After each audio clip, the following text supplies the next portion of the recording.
friend Paul Nordquist, and I'm glad to see everyone here today. One of the South End Rowing Club's traditions, it's a rule that we used to have, I think it's still the case, that anyone who's a club member can attend any event that anyone's throwing, whether it's a wedding or a memorial or a birthday party. And I think I see a few people here, I'm not sure knew Paul Nordquist. And I think he would have liked that just fine, because we're here to honor someone's memory of a guy who spent much of his life showing up at social gatherings where he didn't know anyone and left as everybody's best friend. So if you knew Paul, you know how special this place was to him, and that's saying a great deal because there were many places that he was fond of. From mountain ranges like the Rockies and Cascades and Sierra, to the city streets of Manhattan, Tacoma, Seattle, Portland, and San Francisco. And he was at home in just about every environment, from a cowboy barn in Montana to an art gallery in New York City. Paul loved the outdoor environments most. He was an avid bicyclist and expert skier, both downhill and telemark. So when he moved to San Francisco in 2003, he was unsure what his new outdoor sporting options might be. Now, I was living just up the hill at the time, and I was delighted that this childhood friend of mine had come to town. And so he quickly fell into a circle of friends of mine who started to call him Good Paul. For reasons I still don't quite get. But he asked me, what is this place down in the water that you're so enthused about? And I said, well, it's a sort of a dysfunctional treehouse for adults. And he said, oof, that doesn't sound too attractive in that way that he had when he didn't believe you. And I said, no, you've got to take a look. You have to come on down and look for yourself. And he said, well, I'm not a swimmer. I said, well, there's handball, there's running, maybe you'll even like rowing. Maybe you can try that. And he did find a new athletic passion in rowing. So under the guidance of the club's expert rowers, who were kind with getting many of us started with the sport, people like Diane Davis and Tom McInerney, who are here today, Paul's commitment to his new sport grew. And at the same time, another guy from the Pacific Northwest who's here today, Josh Young, who's going to share music and memories in a little bit, was also starting to row. And it wasn't long before the two of them paired up to row together in the heavy doubles, and they were an impressive team. Now here at the club, we have a few different classes of boats. There are the shells, which are sleek, fast, and tippy. Then there are the narrow wooden boats, the Viking class boats. And for a few rowers, these are the only two vessels they'll consider, and they think of the heavy doubles as being sort of like the kids' table at Thanksgiving. But Paul and Josh turned the tables on that mistaken idea. They were so fast and heavy doubles that it was hard to believe that they were new to the sport. With Josh up front, Paul would act as a tireless motor in the stern as the two guys from the Evergreen State showed people in the Golden State what was possible if you didn't know any better. They trained hard on the erg rowing machines, and they discussed the tides for hours so they could figure out how to best capture the energy of the always moving bay. Aboard, they spoke seldom, and only out of necessity. In one of our annual competitions against the Dolphin Club, Paul and Josh astonished everyone with their speed. The route takes rowers, as you probably know, from here out to Alcatraz, around the island, and back again. Well, Paul and Josh had a slow start. Why would that be, Josh? Night before, maybe? And they were playing catch-up on the way out to the island. But then they rounded the lee side of Alcatraz and disappeared from sight. And shortly after that, Paul and Josh reappeared with a burst. They were moving at a terrific pace, and not another boat could be seen until our heroes from Washington were already halfway across the channel on the way back from Alcatraz to San Francisco. As Paul would say, and I think many of you know this, you've got to row it like you stole it. So Paul, had, won many awards. So Paul and Josh won the heavy double rowing event and the triathlon against the Dolphins in 2003, 2004, and 2006.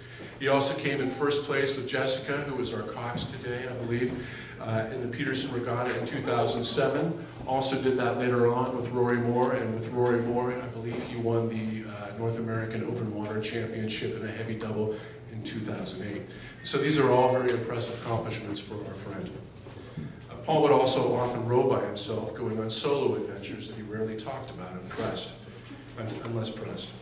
But as the club became a central part of Paul's life in San Francisco, he soon began volunteering at club events, and then he stepped up to serve on the board of directors as rowing commissioner from 2006 through 2008, and then gym commissioner for a term in 2009.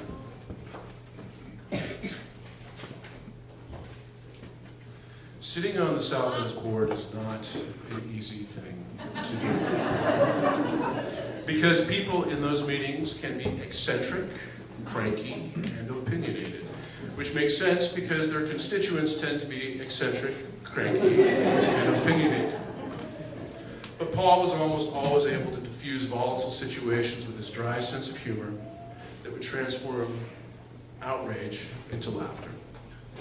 Paul's greatest accomplishment at the club, of course, was meeting the extraordinary swimmer, Melissa, who is also here today, whom he married in 2008.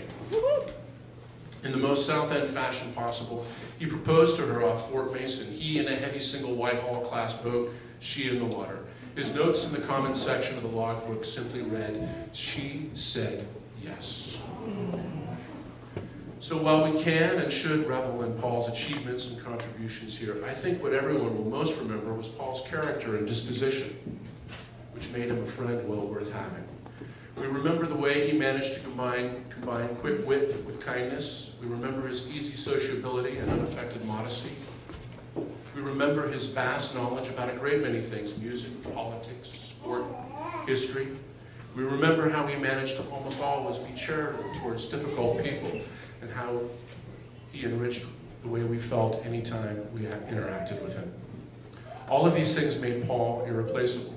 Such was his impact upon people that even the eccentric, cranky, and opinionated, and often skeptical members of this club would coordinate regular times to pray and meditate or simply think positive thoughts in unison about Paul during his illness.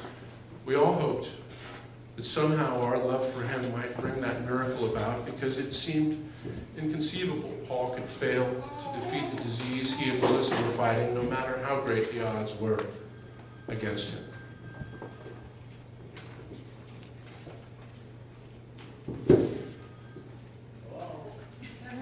It's you. I knew Paul his entire life. Our summer vacations were almost spent in part as a child with the Nordquists, parents Phil, Helen, brother Chris, and Paul. They would head south from the Puget Sound in Washington, while we, my parents, Ted and Alzora, brothers John and Andrew, and I, would travel north from the Bay Area as we explored the coastlines of far north California, Oregon, and Washington. We built elaborate forts out of driftwood, skipped rocks, built campsite fires, hiked, got lost, and whittled sticks down to the point of non-existence. Seeing the Nordquists was always a happy occasion we eagerly anticipated. Seeing Paul always meant something exciting would happen. He was an energetic child who seemed to ricochet around any environment where he was placed. He was good-natured, but sometimes he was unable to put a lid on his rowdy streak. As an adult, Paul was able to contain those rowdy impulses by channeling them into skiing down the steepest of slopes and cutting the tightest of angles past nautical obstacles like the towers of the Golden Gate Bridge. And that mischievous streak often found its way into his self-deprecating sense of humor, which he sometimes used as the launching pad for saying the truly outrageous. When I visited Paul a few weeks before he died, he was weak, but he got up from his bed, he gave me a big hug, and then he said, "Well, now I can safely take up smoking." That was emblematic of Paul. It was funny, darkly so, and an extraordinarily brave thing to say. All these things about Paul make this event both heartbreaking because we're mourning someone truly irreplaceable, and celebratory because there is great satisfaction in having known Paul. When we miss someone after they've gone, we don't get any more opportunities to ask them questions, hear what they have to say, get their opinions, or just be with them and enjoy their company. You catch yourself thinking that you'd like to do so, and then you realize that you can't. And you've probably thought about Paul that way recently. Probably done so a lot. Thought of what you'd ask him, what you'd hear from him, how you'd enjoy his spontaneous and infectious laughter, how you'd feel by just being around him. But I've been beginning to think that Paul recognized, consciously or subconsciously, the need to interact with people as much as possible his entire life, and that he didn't want to have any regrets about not saying or asking something of the people he liked, admired, and loved. I suspect it's one of the reasons why he made friends so readily, and he had friends everywhere. Our time is fleeting here as well. Everyone in this room will check out at some point in the not-so-distant future. So take a look around you. There are people here you know and love.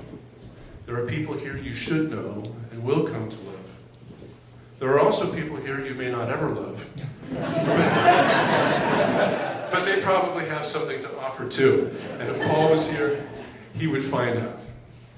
This morning, Paul's ashes were scattered onto a body of water he loved, and they dispersed into the currents and quickly became part of the watery environment. And as we rowed back, the waves glinted with sunlight that made me think of our friend's smile. We too will all dissolve into the elements one day. But before we do, we owe it to the memory of our friend Paul Nordquist to try to combine wit with kindness, sociability with modesty, and charitability whenever possible, and not to ever miss opportunities to make friends with people of goodwill wherever they may be, because if you knew Paul Nordquist, you'll know exactly what I mean. Thank you. We're going to dedicate a boat to Paul next week. It will be named Paul Nordquist, so people in the future will know who he was, or at least be able to say, I was out with Paul Nordquist. And that will happen sometime next week. And now I'd like to introduce our good friend Josh Young, who is going to sing a song and maybe share some memories about Paul.